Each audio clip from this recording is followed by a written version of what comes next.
This content is for informational and educational purposes only. You should not construe any such information or other material as legal, tax, investment, financial, or other advice. Nothing contained here constitutes a solicitation, recommendation, endorsement, or offer to buy or sell any securities or other financial instruments whatsoever by Draper Gorin Blockchain, aka DGB, the presenter, or other associated parties for the content being provided. Please do your own due diligence and seek proper counsel. And I'll say boom, like Alana always says. George, welcome. I'm excited to have this conversation today. We were talking last week at our DGB water cooler where we invite all of our portfolio companies to talk.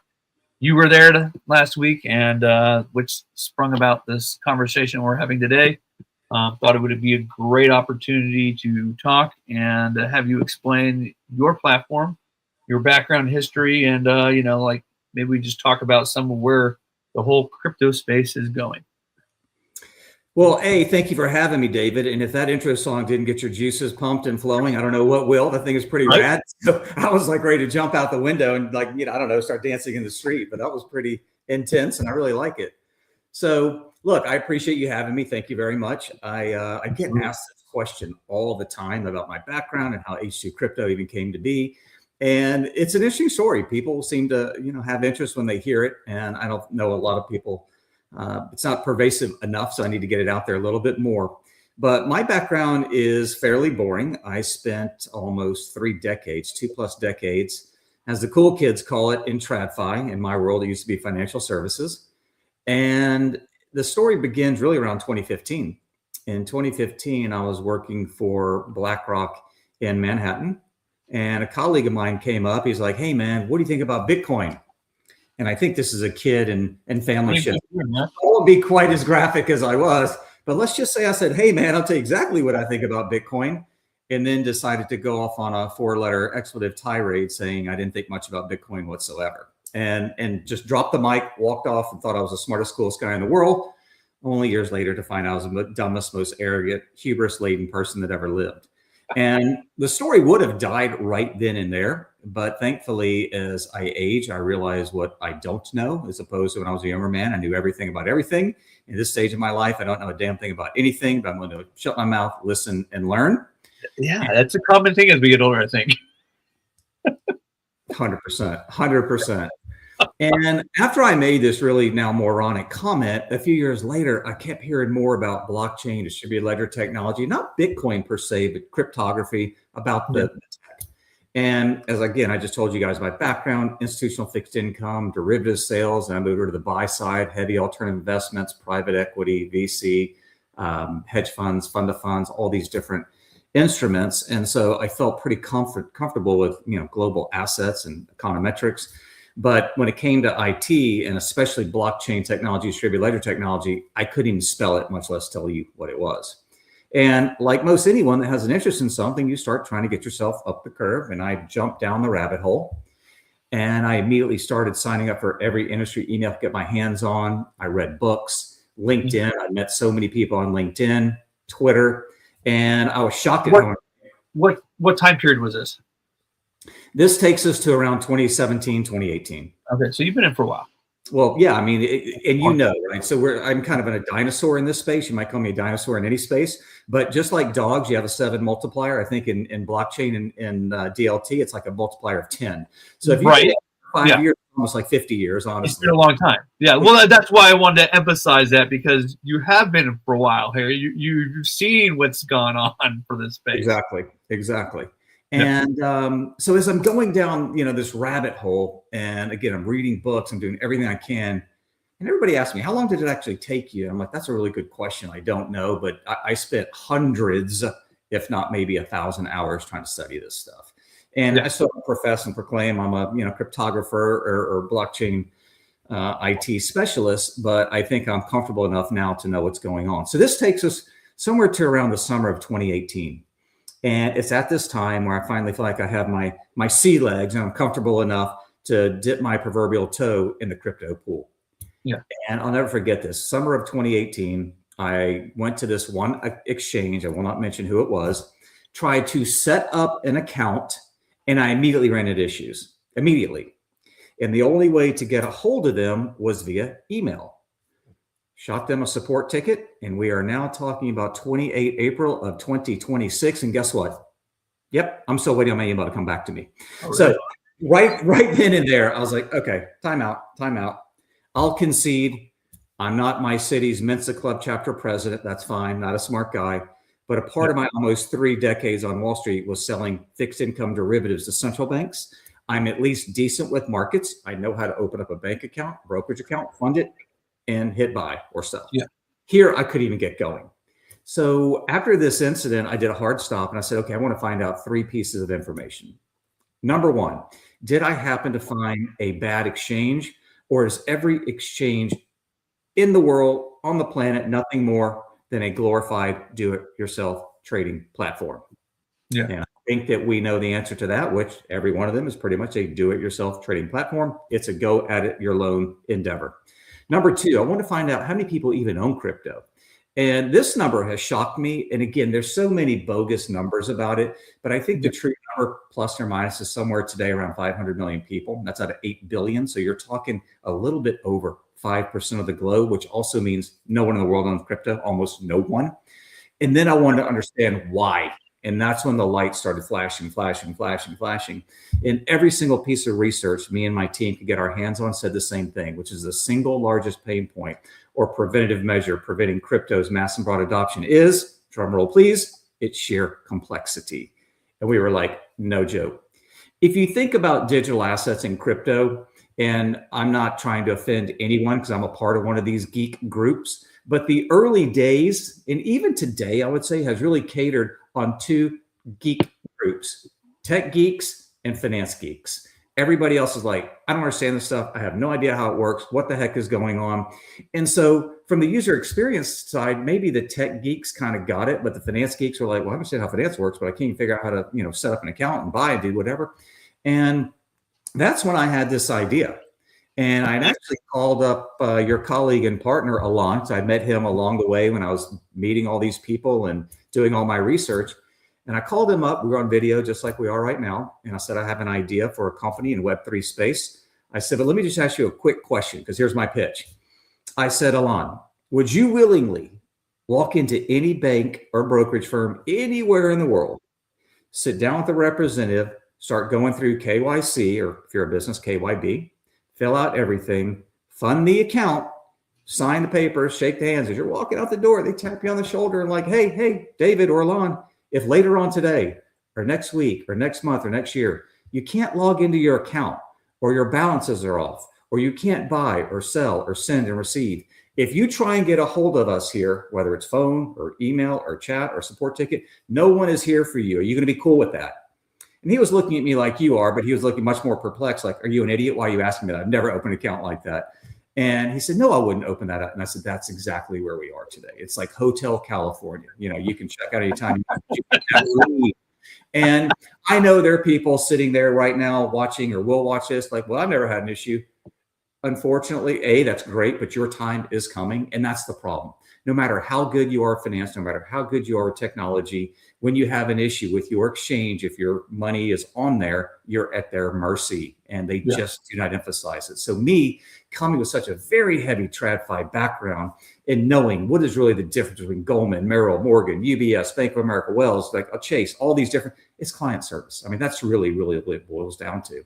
And I told Alon, I said, look, I want to create, and forget the word exchange, I think it's ridiculous. I want to create a true digital asset marketplace that is client-centric, the first in the world to offer 24/7, 365 live human supports, no ghosting, no bots, no BS. It's your money, not ours. Get a hold of us however you want, but we will be here. In all fairness, we might not be able to answer your question immediately, but you're not going to be ghosted. You're not going to be sitting there in purgatory wondering, is anybody even monitoring my ticket? Is anybody, no, they're not answering phones, but what the heck is going on? And what's interesting about our timing, our initial launch, David, was in the spring of 2022. And for all the people that are watching live or going to listen to this, if you were in crypto at that time, this is one thing I think, and I don't like to give myself a lot of credit, but I have to give myself credit here. I think I might go down as one of the best CEOs in Web3 history to pick the worst time in history to launch a Web3 company.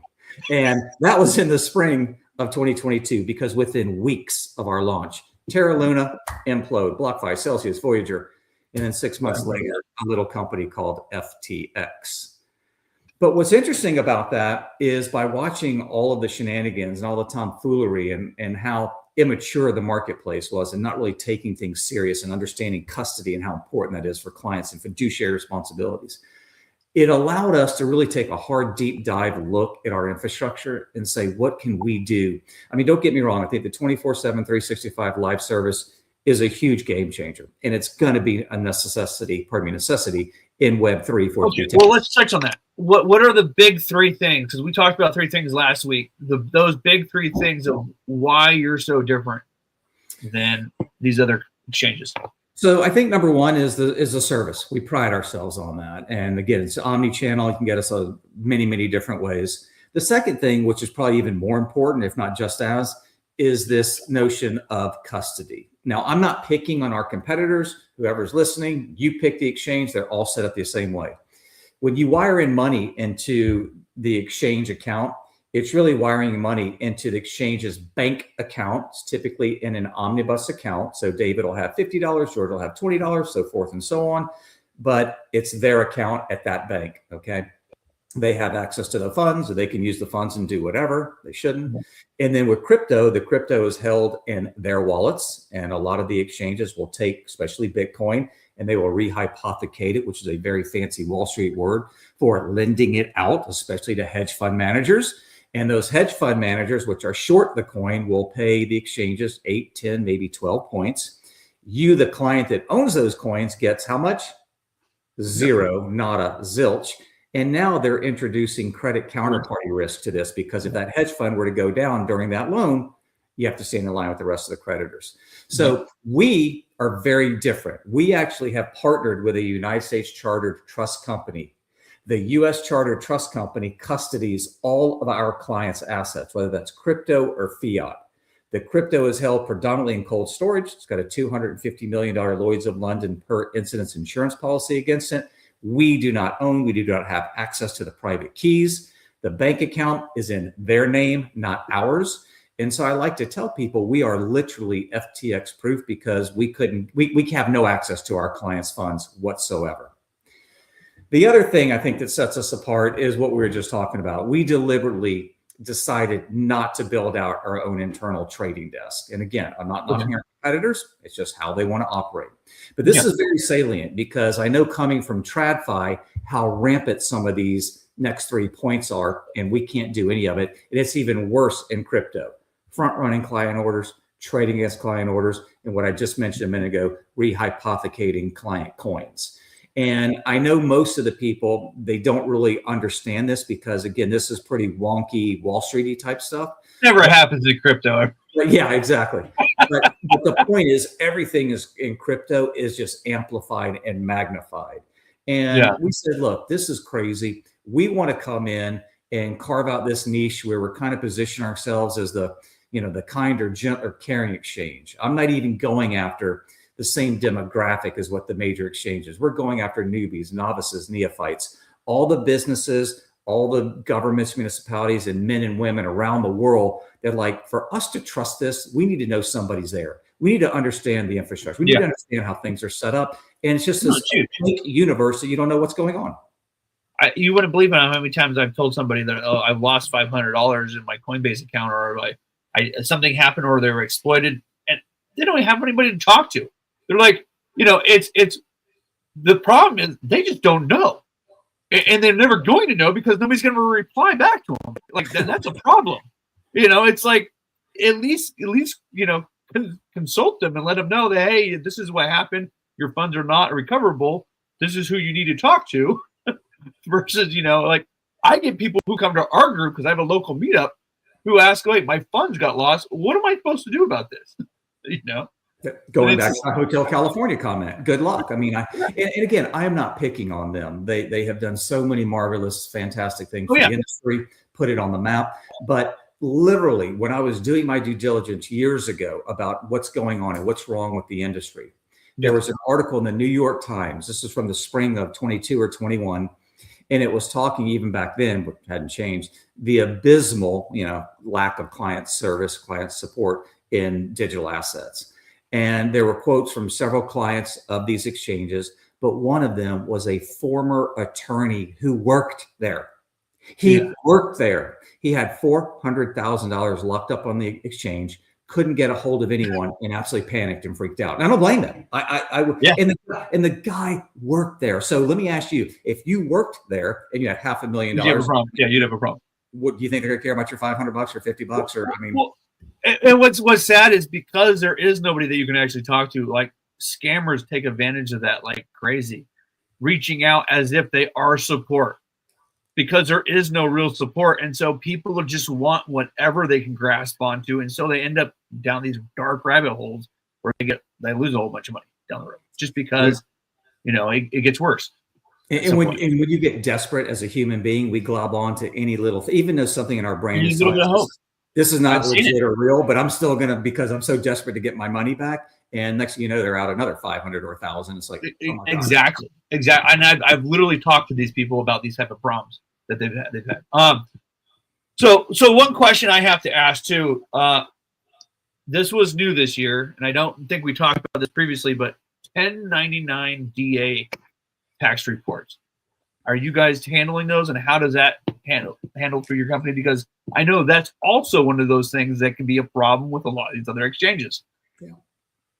So that is something we're doing. What's interesting, because of this very unique infrastructure I've described, our paws never touch our clients' assets. So the banking custodial partner, they're the ones that not only custody it, but they effectuate the movement. So wires in, wires out, crypto in, crypto out. So they are the ones through us that will be sending our clients the 1099 DAs and all the reports that the client needs. Okay. And I think, look, with Genius and now Clarity halfway home, please let it pass this year. I think a lot of these things are going to get tightened down a lot more, and we're going to see much more, I think, clearer rules of engagement when it comes to these things. But I do think that the platforms are going to have to be serious, because it is a financial entity, if you will, not necessarily institution per se, but the clients need to have access to their records and, for taxes and what have you. Yeah, I've had problems with some of these platforms where, like, especially if you're going into DeFi or you're holding an asset in a wallet, right? And you bring it back in, often it will reset your value of your basis because they're not tracking that. Yeah. And then I've seen problems where you can't reset the basis because they, for some reason, won't let you modify it. Like, I can see that being a huge headache in DeFi, to your point. Yeah. And so to be able to have access to somebody who you can call and say, hey, these are the problems that I'm having, and at least go, oh yeah, we're going to take care of that, or this is what you need to do. But to have nobody to reach out to is a problem in this space. Yeah. Look, our clients are the only thing we don't do is investment advice. That's a big no-no. But everything else, I mean, we take for granted this space, and we just presume everybody's in it. It's so easy. But I'll ask you, you've been in it for a while too. Yeah. And I would dare say that when you're moving crypto, even today, as me, there's still you're quadruple, quintuple checking the addresses, and now with address poisoning, which is horrifying. You can't just look at the first 4 or 5 and the last 4. You have to look at the whole thing. Yeah. And even when you hit go, you're doing one of these. You're praying that you still did it right. So with us, we have clients that are just like, how do we even get started? How do you where's your sign up process? Will you help us with this? What is cold storage? What is and these are the things we're tackling because we want our clients to be comfortable and trust us, and that's the only way to instill it. And so one of the things that I first tell people who are new, they're coming to the space, is it's first an educational process, because we've been trained for years on the whole pull system that's in the current banking system, right? We've been coddled in the current banking system. We've all given our assets over to some other custodian who wants to take care of that on our behalf, making money doing so. And, and the whole system is that pull system where when you enter crypto, you are entering a level of responsibility that most people are not aware of, or not just familiar with, right? And so it's that concept of push, and how do you push it safely, and realizing that once you have pushed it, there is no pulling back, right? And it's this understanding of, okay, you had a bank who took care of you. Now you are your bank, and now you have to take care of yourself. Right. And people aren't ready. A lot of people aren't ready for that level of independence. So I'm fortunate enough to sit in on a couple of our senators' digital asset think groups here in my state. And, we talk about this a lot. And to your point, you're kind of hinting around that is, when you think about consumer protection, the word consumer is where it starts. And so we all have to be, a bit smart and a bit on our guard. And I think, again, with crypto, to your point, I mean, look, every day I'm now reading more and more about scams in TradFi with all the major banks. And I used to work there. I know how the sausage is made. And, it's not nearly as prominent because crypto, unfortunately, has got a bit of a stigma. And I think, unfortunately, the crypto lobbying committees of whatever needs to bump up because, if you were to juxtapose the nefarious activities with crypto versus fiat, we're not even like it's uncomparable. Right. Exactly. But that being said, I do think that consumers have to be educated. And it's very interesting because with my background in alternative investments, when I went into that world, a couple things that really attracted me was the democratization. They talked about that a lot. And same thing in crypto and community. But nothing's really democratized if people don't know how to use it or are afraid of it. And I think the internet is a great example. In '97, you had Bill Gates going around, I think David Letterman talk show. And '97, a few years ago, but not crazy long. And David Letterman's like giving him grief about, what is this thing? You have some computer on your desk? Like, good luck with that, nerd. And I think, crypto is it's having these moments. But I think, again, the major thing to me with crypto is the UI UX. I think it's still very chunky. It needs to be much smoother. And then you're going to have more and more people start, piling in. Yeah, it's also, we're going back. Everything is on chain. So when something bad happens, everybody can see it. That's right. And it's made pretty public. There's no hiding. If there's a rug or exploit on a contract or something like that, it's out there. And at least on Twitter, everybody on Twitter knows about it. But I mean, I like that. I really do. I don't have an issue. And I think, you still don't know who the man or woman behind the curtain is unless it's a very public address and that people follow it and it's been outed who it is. But for the most part, I think that's one of the things that's missing in TradFi is, you always heard about these black box investment strategies and all these things. And, I think that certain crises, and I was in the middle of the '08 coming from the bond mortgage world and seeing leading up to that. Yeah. But, you could have clear indicators on chain, to your point. And this isn't like, T+5, T+2. These are live, real things going on, and you can monitor this live time. So I think these are all positives. I think where it throws people off is they're not used to it. They're not used to having. No, for sure. But that being said, everybody's got their face in their phone and they're seeing news live, real time, and from Twitter and Facebook and Insta, whatever. So the markets is something interesting because up until pretty recently, it's been relegated to Monday through Friday. If you're in stocks, 9:30 to 4 in the East Coast, and bonds close around 2 or 3.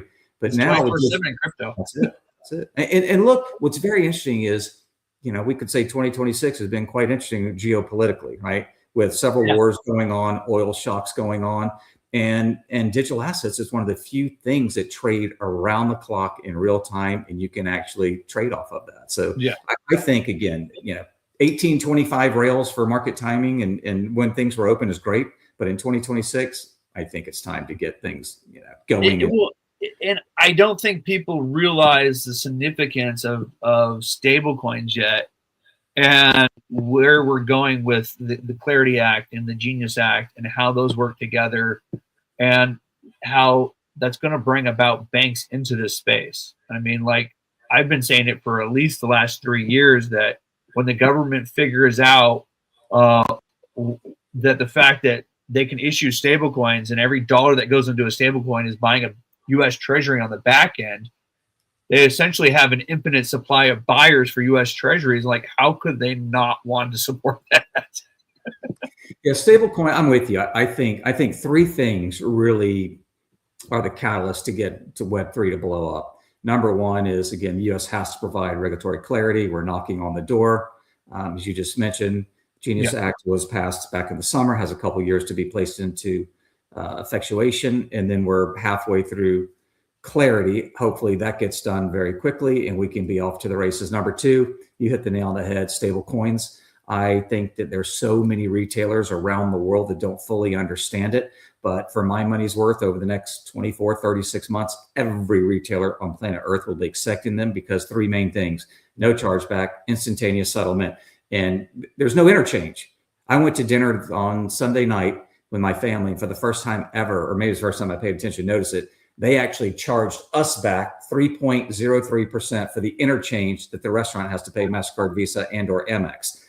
There are fees with stable coins, but a tenth of that, like nothing. There's nowhere near that. And so when retailers around the world start realizing, wait, this is going to hit my account immediately, and there's no chargeback, and the fees are, 90% or more or less, that's a no-brainer.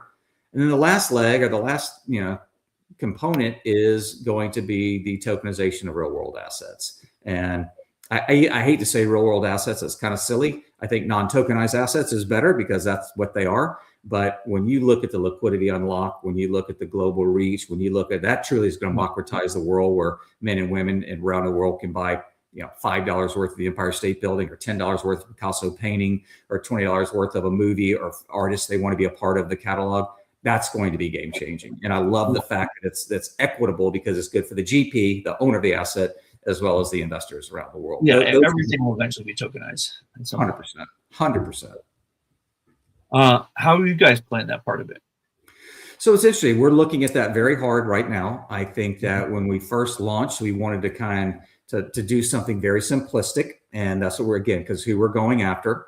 But coming from the TradFi world, I know when you have new investors to a space, you don't start them off in like equity derivatives. You don't start them off in really complicated, complex investment strategies. So we're trying to do the same thing here. I would like to see the world of digital assets collapse. I think there's so much fragmentation. It's gotten a little bit better, but you DeFi over here, you borrow here, you lend there, you buy and sell crypto over here. I think real world assets are going to be interesting, where you do have some maybe marketplaces themselves, and then I'm sure there's going to be many marketplaces like ours or exchanges that will also offer them. But we are keeping a very, very close eye on it. And again, I think the timing is just phenomenal right now. Okay. So I dropped the website, I think, at the bottom, H2CryptO.io. I don't know if I can present a screen or not on this. Actually, you know what I'll do? I'm going to join this from another computer, and I'll just bring it up.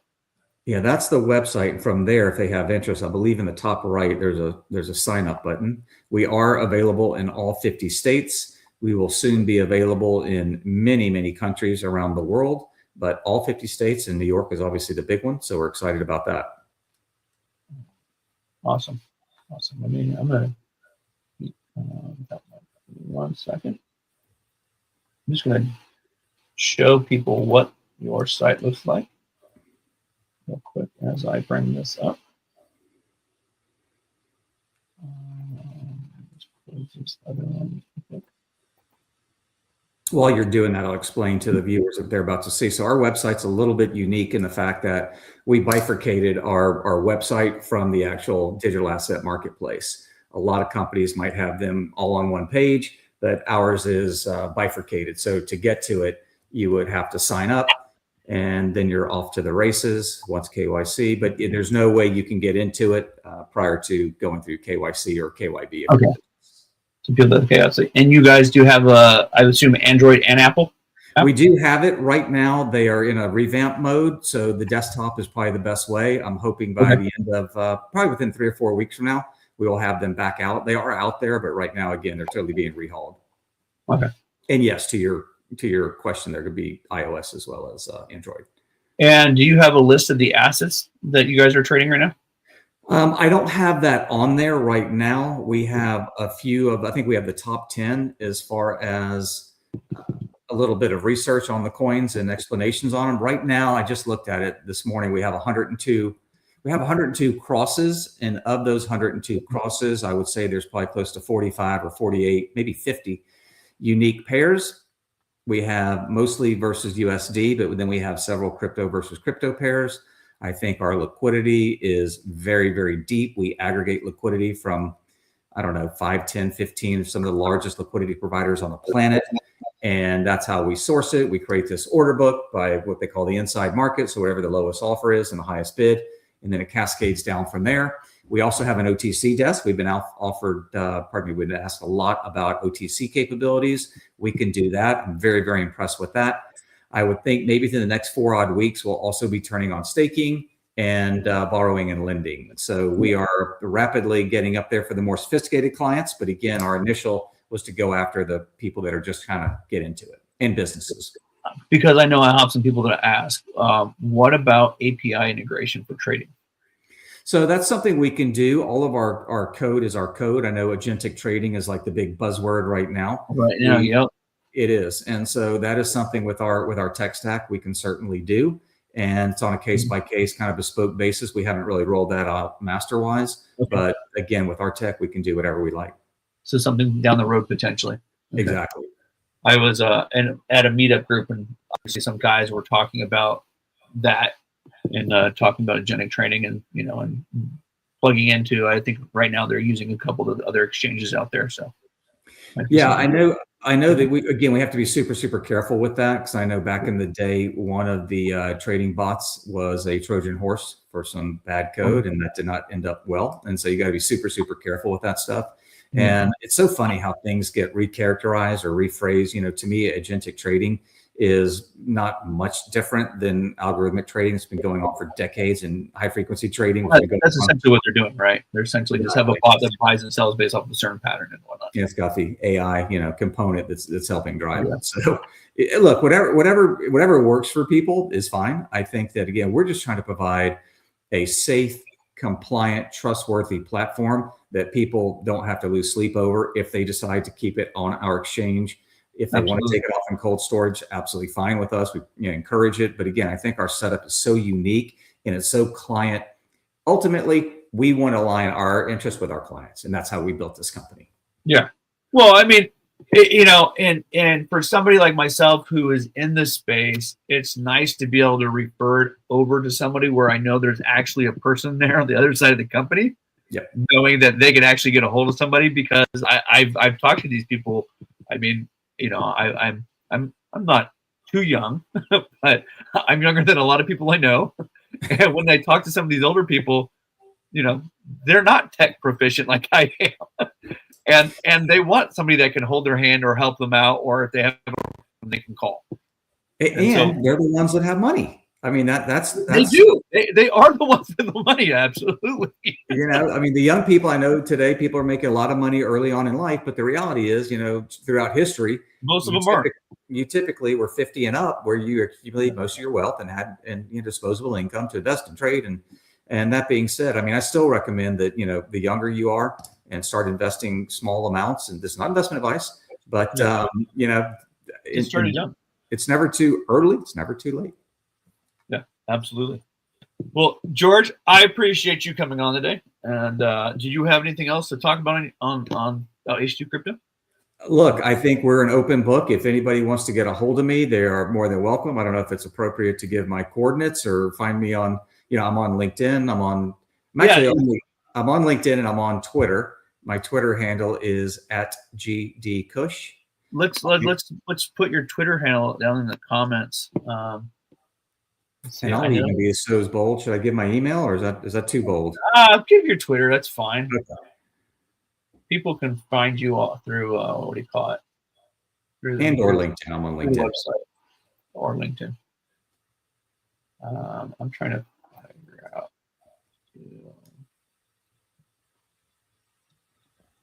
I know I had it a couple days ago. Are you looking for my Twitter? Yeah, I was going to look for Twitter. It's @G as in George, D as in Delta. And then I was going to use H2CryptO at Twitter. You can do that too. You can do that or my personal, whichever. You can do both. H2 EXCH, I believe, is the Twitter. What is it? H2EXCH. H2EX. Yeah, exchange. We have different handles. Okay, there you go. There you go. I found it. Okay. Some were taken, so we had to Yeah, yeah. No, I get that. Footage. So check out his Twitter. I guess it's an X account. We'll just put that in the chat, and the X account is at H2Exchange. Like that. And then we'll just post that. So if people want to go check that out, there we go, right there. Actually, I will share this on the screen real quick. Oh, there's your call.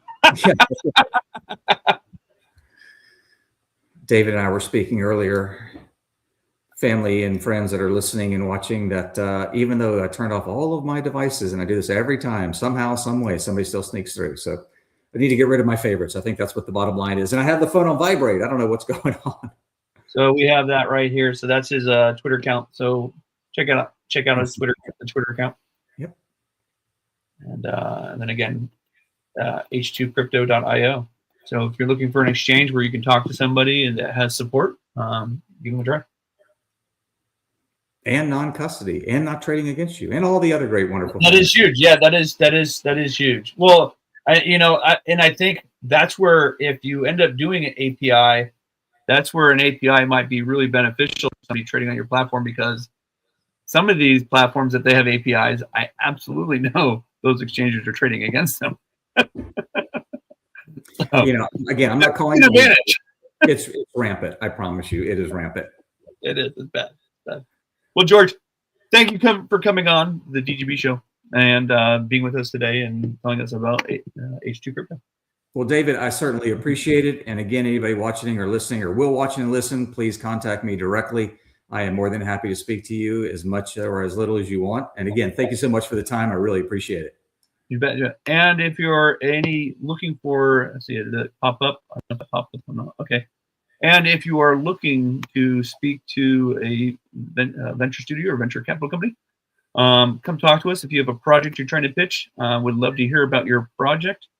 And I can't remove the other thing while I'm looking at this at the same time.